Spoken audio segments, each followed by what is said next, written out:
पुढे पाहूयात प्रचाराचा अनोखा फंडा। जळगावमध्ये मुख्यमंत्री देवेंद्र फडणवीस यांच्या रोड शोला प्रचंड गर्दी। रोड शो वेळी मुख्यमंत्र्यांचा नागरिकांकडून जल्लोषात स्वागत।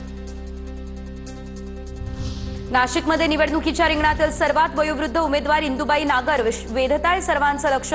10 मधून शिवसेनेकडून निवडणूक लढवणाऱ्या इंदुबाई पहाटे उठून आपल्या गोठ्यात गायींना चारा घालतात, शेतात खुरपणी करूनच प्रचारासाठी घराबाहेर पडतात।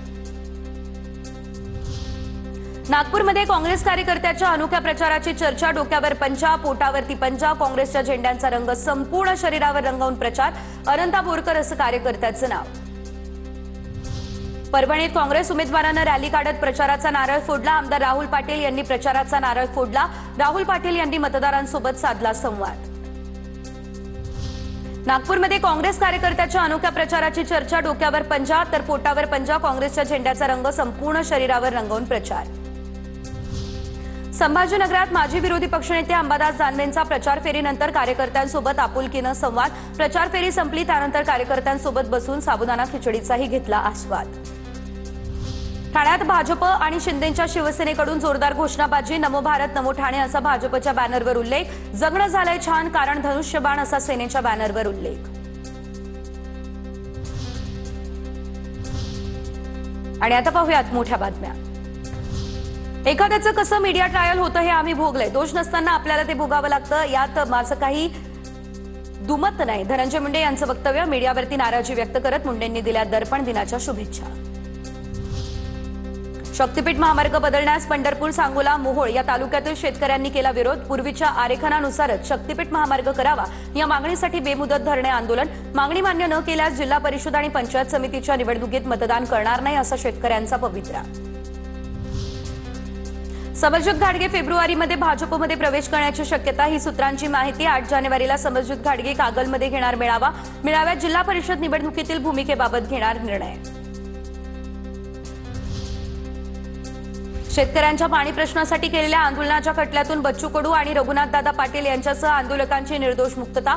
2017 साली श्रीरामपूर पाटबंधारे कार्यालयातील तोडफोड प्रकरणी दोघांवर गुन्हा दाखल करण्यात आलेला।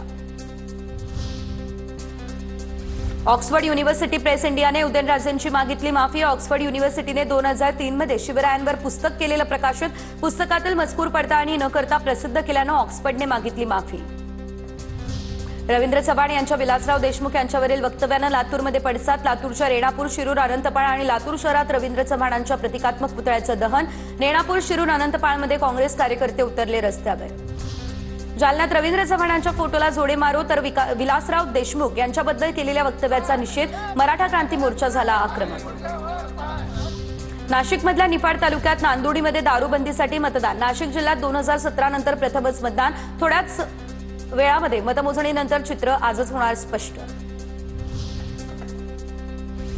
अग्निवीरांसाठी आता फडणवीस सरकारचा महत्त्वाचा निर्णय। शासकीय आणि निमशासकीय नोकरी देण्याचा फडणवीस सरकारचा प्रयत्न। कर्नल दीपक ढोंगे यांच्या अध्यक्षतेखाली अभ्यास गटाची स्थापना। अग्निवीरांचा पोलीस, वन विभाग, अग्निशमन दल, राज्य राखीव पोलीस दलात समावेश करण्याचा विचार सुरू। आणि आता पाहूयात महत्त्वाच्या बातम्या। महाराष्ट्र क्रिकेट असोसिएशन निवडणुकीला अखेर स्थगिती। मुंबई हायकोर्टाचे निवडणूक अधिकाऱ्यांना हे आदेश। पुण्यातील सर परशुरामभाऊ कॉलेजचा निवडणुकीसाठी नव्यानं समावेश केलेल्या मतदारांवर आक्षेप। पंढरपुरातील विठ्ठल रुक्मिणी मातेच्या मूर्तीला वज्रलेप करण्यास परवानगी। विधी आणि न्याय विभागाकडून ही परवानगी। 4 दिवसांमध्ये विठ्ठल मंदिर समितीची होणार बैठक। बैठकीनंतर वज्रलेप करण्याचा दिवस ठरवला जाणार। अंगारकी चतुर्थीनिमित्त राज्यभरात बाप्पाचं दर्शन घेण्यासाठी मंदिरात गर्दी। हजारो भाविक पहाटेपासून दर्शनाच्या रांगेत। दिवा सावंतवाडी एक्सप्रेसच्या वेळेत 12 जानेवारीपासून होणार बदल। ट्रेन क्रमांक 10105 आणि 10106 या गाड्यांच्या वेळा प्रीपोन करण्यात आल्या। नव्या वेळापत्रकानुसार दिवा सावंतवाडी एक्सप्रेस रोहा स्थानकावर सकाळी 8:50 ते 8:55 या वेळेत थांबणार। तुळजाभवानी चरणी नवीन वर्ष आणि शाकंभरी नवरात्र उत्सवात भरभरून दान। तब्बल 2,80,00,000 रुपयांचं दान या कालावधीमध्ये मंदिर संस्थानला मिळालं। नवीन वर्ष आणि शाकंभरी नवरात्र उत्सवानिमित्त राज्यभरातून हजारो भाविकांनी घेतलं दर्शन। मुंबईची हवा धोकादायक श्रेणीत। शहरातील हवेचा गुणवत्ता निर्देशांक 121च्या घरात। नागरिकांना मास्क वापरण्याचं केलं जातंय आवाहन। जगात सर्वात मोठा तांदूळ उत्पादक देश म्हणून भारताची वर्णी. देशात यंदा 150.18 दशलक्ष टन तांदळाचं विक्रमी उत्पादन.